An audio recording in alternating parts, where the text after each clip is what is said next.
A little while back, I made a video about the Cancelled Nimona movie, a Blue Sky Studio project with all sorts of LGBT representation in it that was a genuine shame to lose.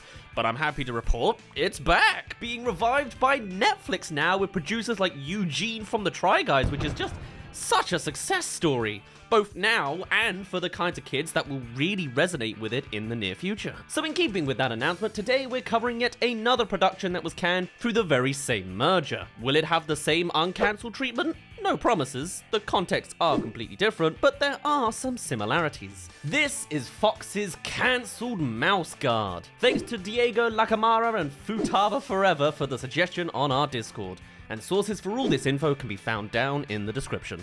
So Mouse Guard, much like Nimona, was originally source material in an entirely other medium, being a best-selling comic series created by David Peterson. It's a medieval fantasy about a society of mice who are bound to a noble duty of protecting their fellow brethren against hostile species. Mouse Guard takes place in the 1100s and thus has them protect themselves using armor and weapons from medieval times. Publishing for the series began through Boom Studios' Archaea imprint since early 2006, purportedly releasing each issue bi-monthly in collections, as well as amassing a number of spin-offs too over the years. And back in 2008, the first collection won an Eisner for Best Graphic Album reprint, something Nimona also received 8 years later, as well as for Best Publication for Kids and Best Anthology in 2011. So a pretty decent source material to adapt. Bringing us now round to the movie adaptation. Fox acquired the rights in 2016 and it was conceived as a hybrid piece combining performance capture techniques alongside visual effects courtesy of Weta Digital. Now, Weta Digital are a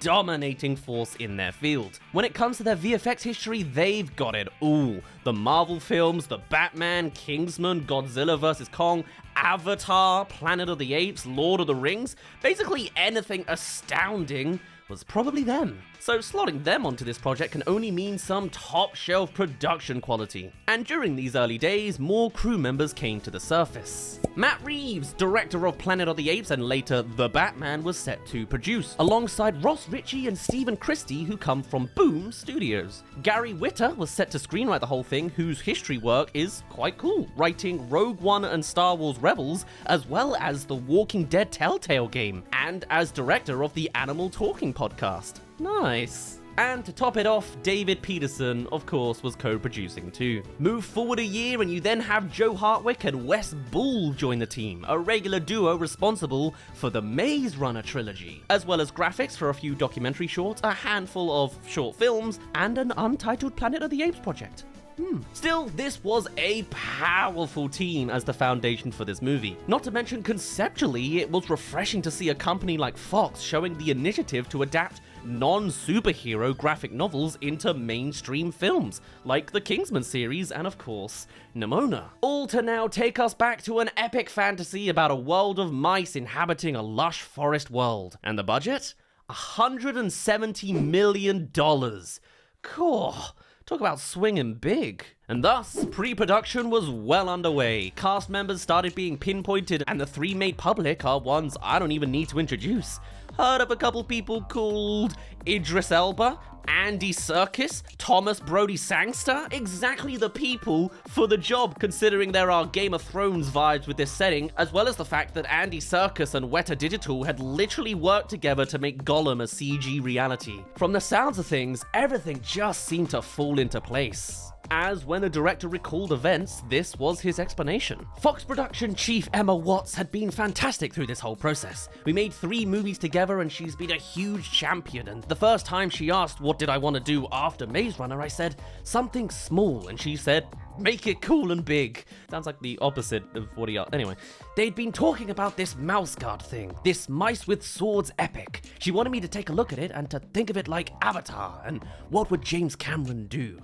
Wow, daring to look to Avatar for inspiration considering how little cultural impact that seemed to have on the public, but I can definitely see the logic behind that, to a certain extent. Though maybe with this outlook, I can also start to see its downfall. I took the book home, saw the imagery, and locked onto this. Avatar with medieval mice. That's when it clocked in, when the possibilities presented themselves and the ideas began flooding in.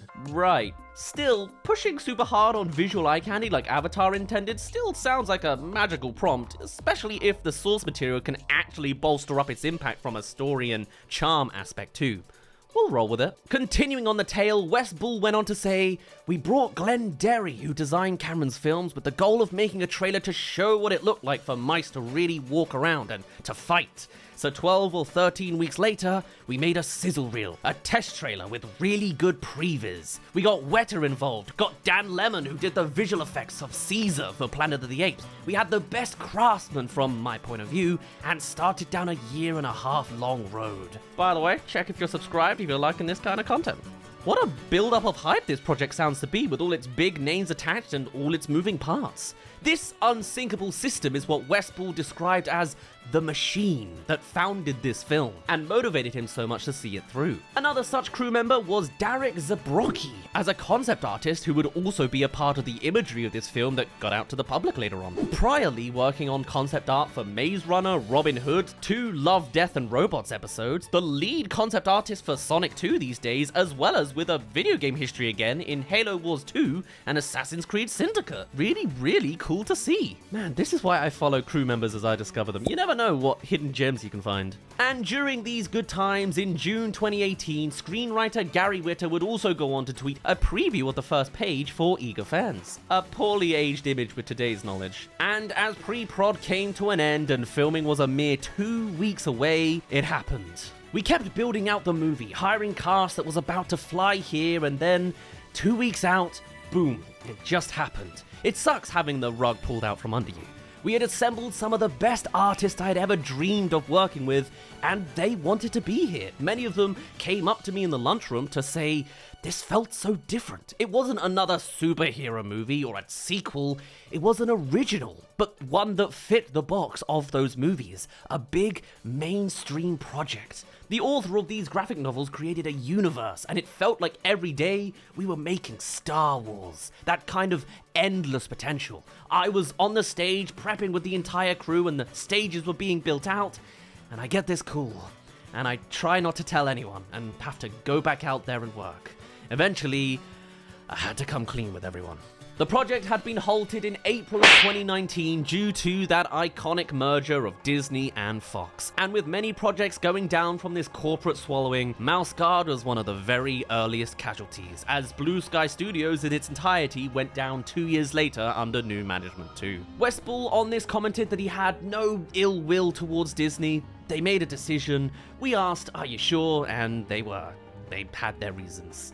An unknown IP of a rodent Game of Thrones is just a risk some companies don't want to play with. And a little later down the timeline, Bull would confirm rumors of its cancellation on Twitter, as well as uploading a video tour of the empty studio.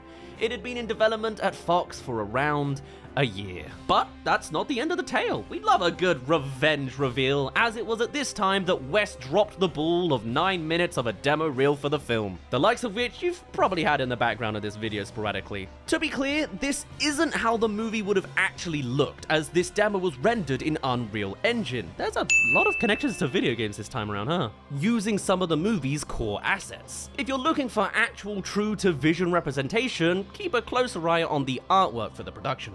Speaking of which, it was also now that Darek Zabrocki released this bombardment of artwork mentioned previously too, all to hopefully garner some attention and put in motion attempts of an early res. For me, it was the biggest, most elaborate and in-depth, full of freedom project I ever took part in. Sadly cancelled, but hey, whatever was done was golden, and it's gonna resonate through my works in upcoming weeks, months, or even years. It was at this point West Bull started looking away from Disney for this project. Emma was great. She asked Disney to let us shop it around and see if other studios were interested, but it's a big number for studios that have slates set for years in those kind of films. One article reported the possibility of Netflix since they got behind Andy Serkis's Mowgli movie when it was dropped by Warner Bros, and is also relevant now since Nimona got a similar pathing through them too.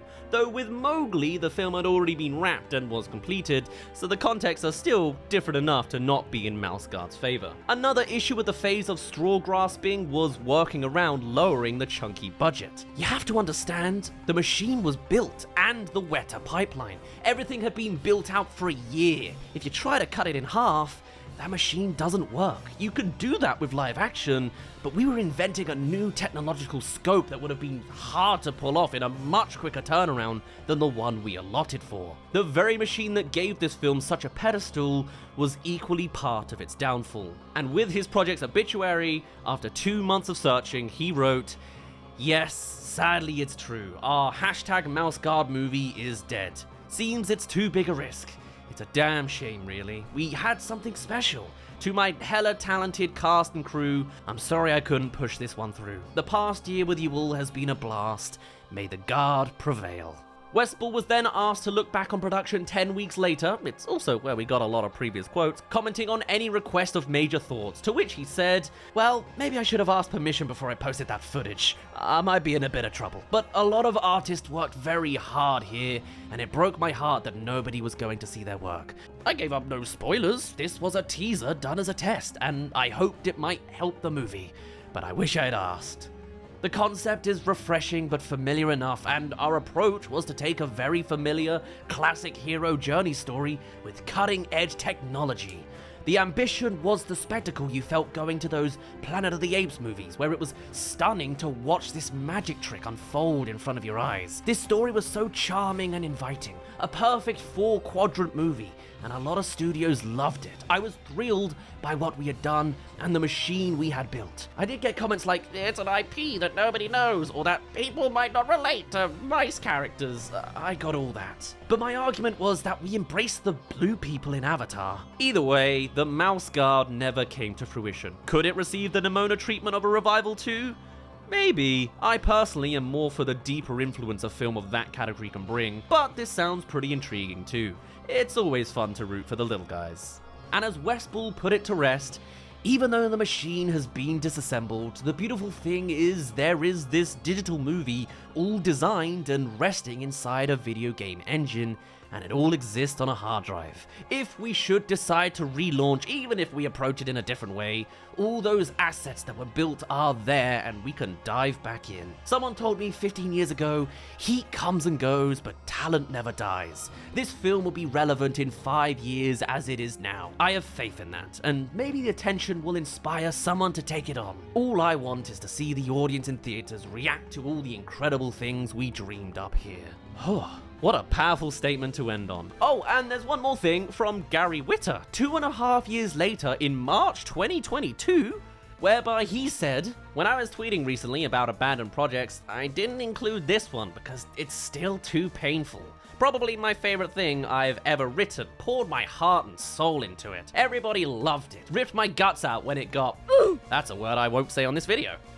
Not to make any news or anything, but I think this will be my next movie. I kinda went off after this movie, had a vacation and was sort of dreaming about what could be next, but if all goes according to plan, this might be it. It could be pretty special actually. We're just in the early stages of course, but it's gonna be a giant friggin' movie. My next movie is probably gonna cost what my last 3 movies combined cost. It's kinda crazy because it's going to be one giant visual effects movie essentially. It's a fairly beloved little comic series such as Maze Runner in a lot of ways. There's a lot of people who love these books. I don't entirely know how to process this one. There is no formal announcement just yet, but I also can't tell if they're talking about our Mouse Guard or just another comic series. Either way, it's always exciting to hear the rumblings of a new bodacious project, and being a unique adaptation is always a plus. But that's all she wrote about this little tale about a little community. So I shall leave you here. For now, my name's been Dazz, you didn't really care, and I'll see you in a bit.